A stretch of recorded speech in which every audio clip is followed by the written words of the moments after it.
Hola, muy buenas tardes. El día de hoy estamos aquí con el señor Dirk Bakker, quien es el presidente del Festival Internacional de Música. Y pues es un placer para nosotros en Portalsma tener esta entrevista con usted. We are very happy to have you in our site. We are looking forward to chat with you about the Festival Internacional de Música. Can you please tell us a little bit about you, how you get involved in the Festival de Musica?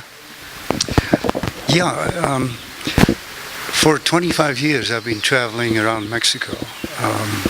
As I just mentioned, I'm a professional photographer and I've been very interested in pre-Columbian culture and art. So I used to travel mostly on the east side of Mexico in the Maya territories. And about 10 years ago, somebody mentioned that there was a festival in San Miguel in central Mexico. Until that time, I had not heard of it, but I immediately got on a plane and came to San Miguel for the first time to attend the festival. And I was so taken by it that the next day I walked into the office and said, can I help? And of course they said, yes, you can help. So for a number of years I've been behind the scenes making this festival happen. Eventually it made me move to San Miguel. So I now live here full time. That's great. How long have you living in San Miguel de Allende? I actually established myself by getting a house about 6 years ago.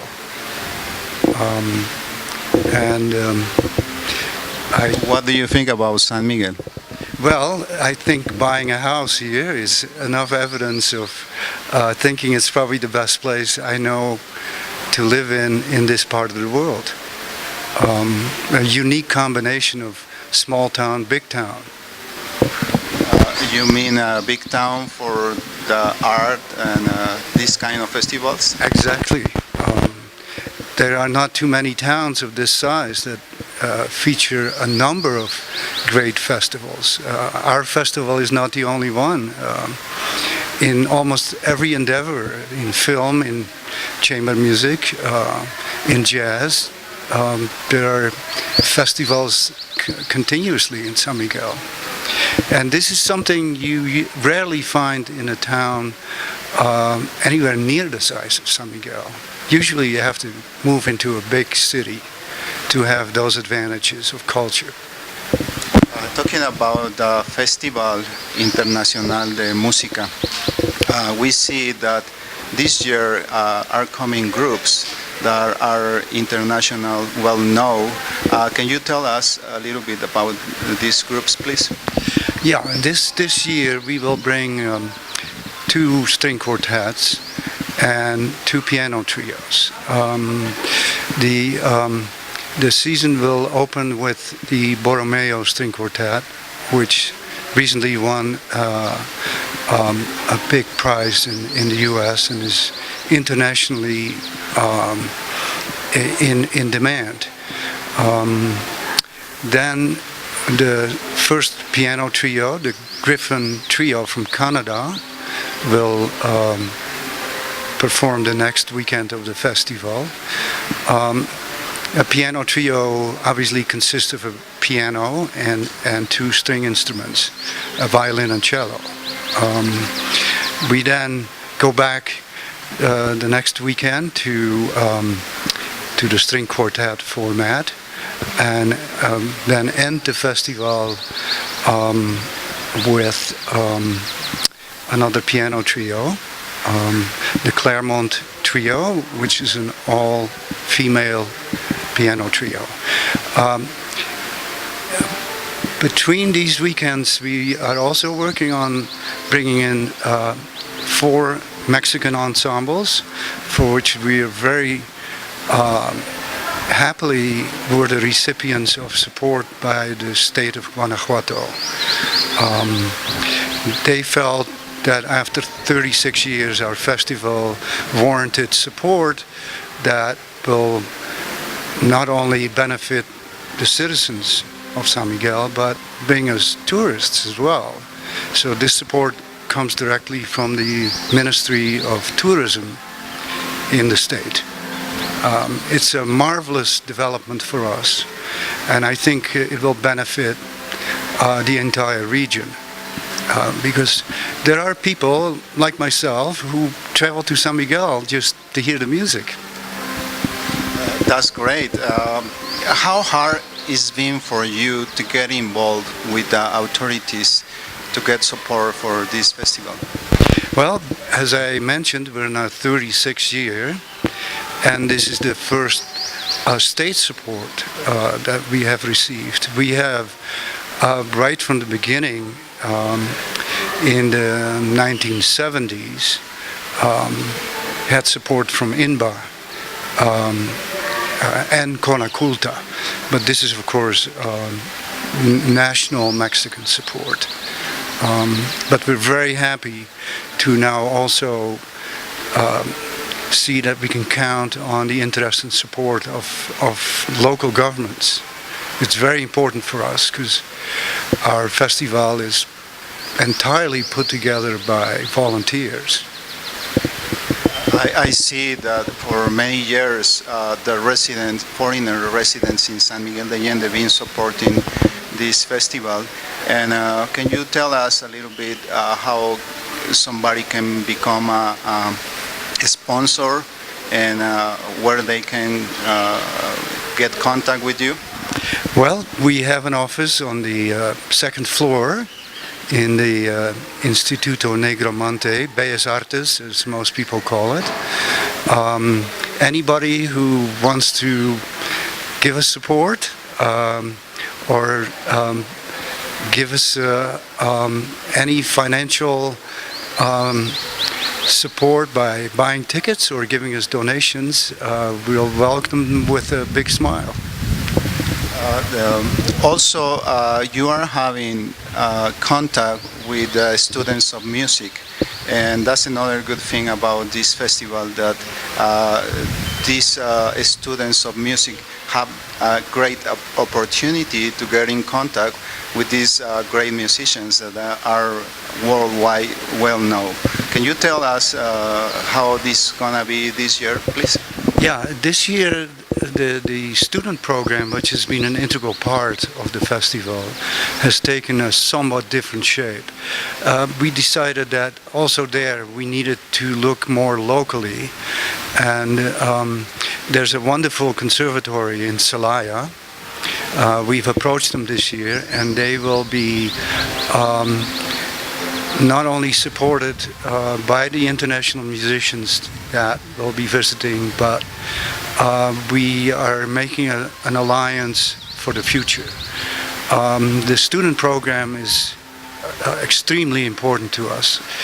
When I think back over the years that we've welcomed students from Mexico and other parts of the world as well, a good number of the Mexican students we've kept up with, and they have now become professional musicians, making a living and spreading the joy of music in Mexico. So this is immensely rewarding for us.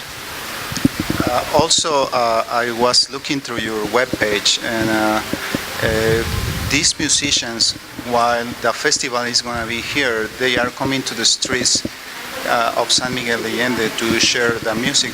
How this is going to be? Well, I don't think they'll be performing in the streets, but they'll certainly be available. I mean, this is a pedestrian town, and many of the important musicians who have been here over all these years are still in touch with us. And as a matter of fact, right before this interview started, I had a call from the Ansarmé String Quartet, who were here in San Miguel in 2009 and cannot wait to come back.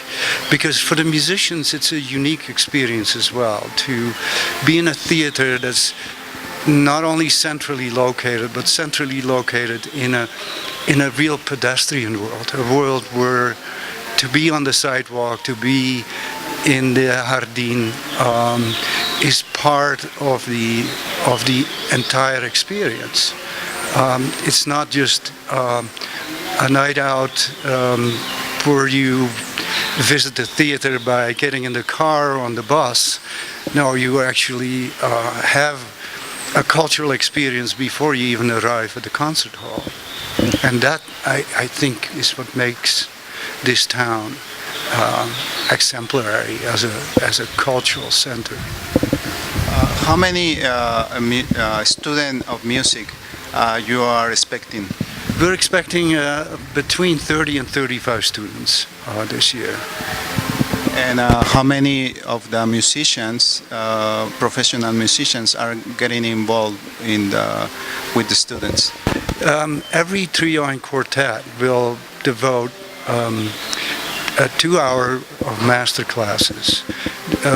This is not something that happens by accident.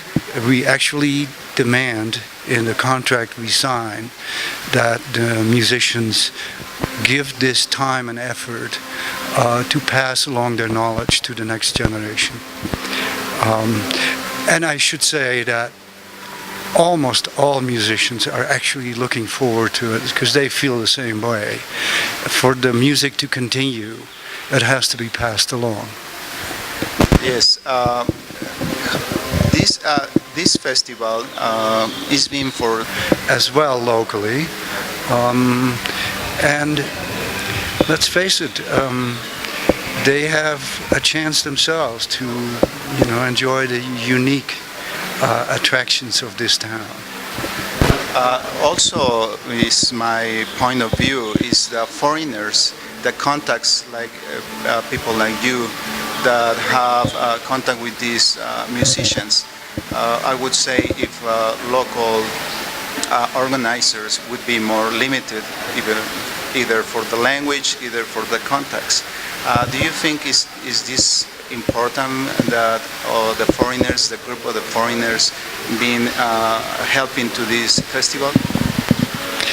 Well, since I took over the presidency of this festival about 2 years ago, I have sought to diversify the festival in many ways.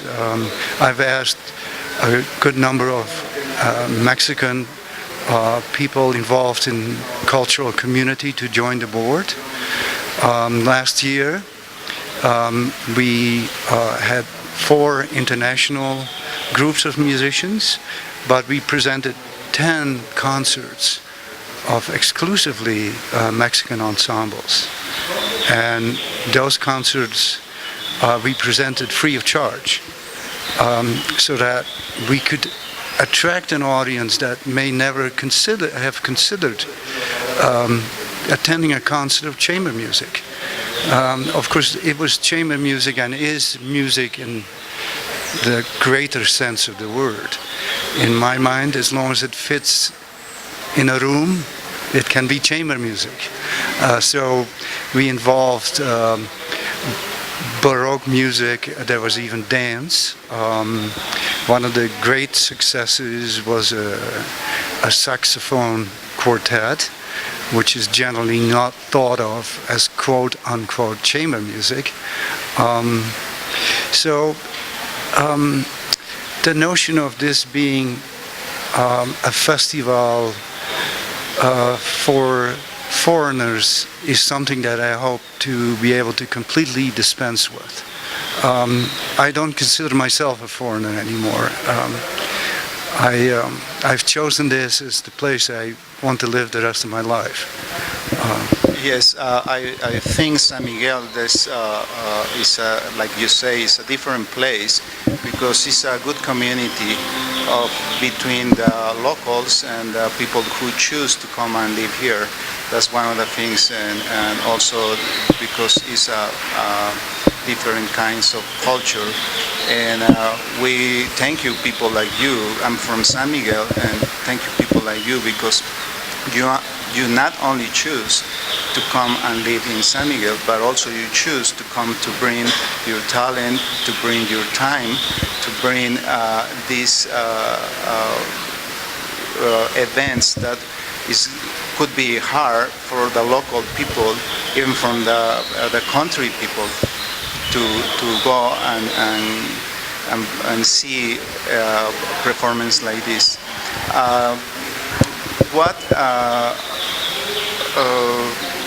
What else can you tell us about this festival to get involved more local people, to get attention and come to the concerts?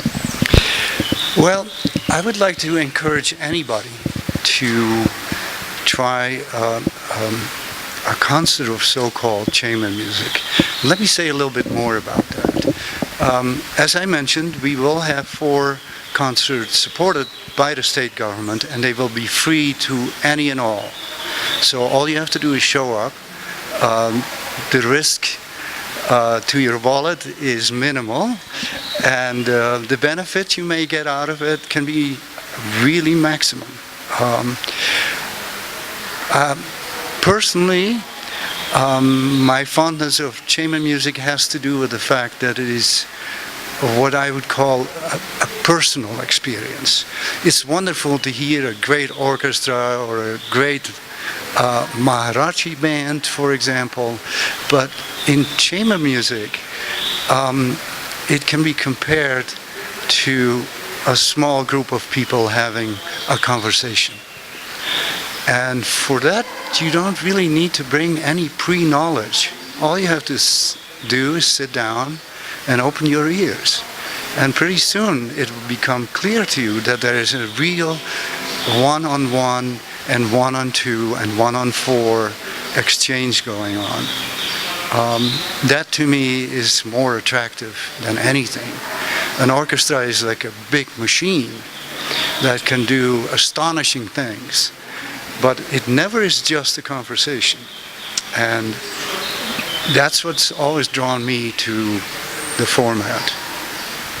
Okay, I like the point of view that having a conversation, because it's instruments that been for many years, and it's a music that can be performed in any place, can be here in any place, but to have the great opportunity to listen live these great musicians is going to be a great experience.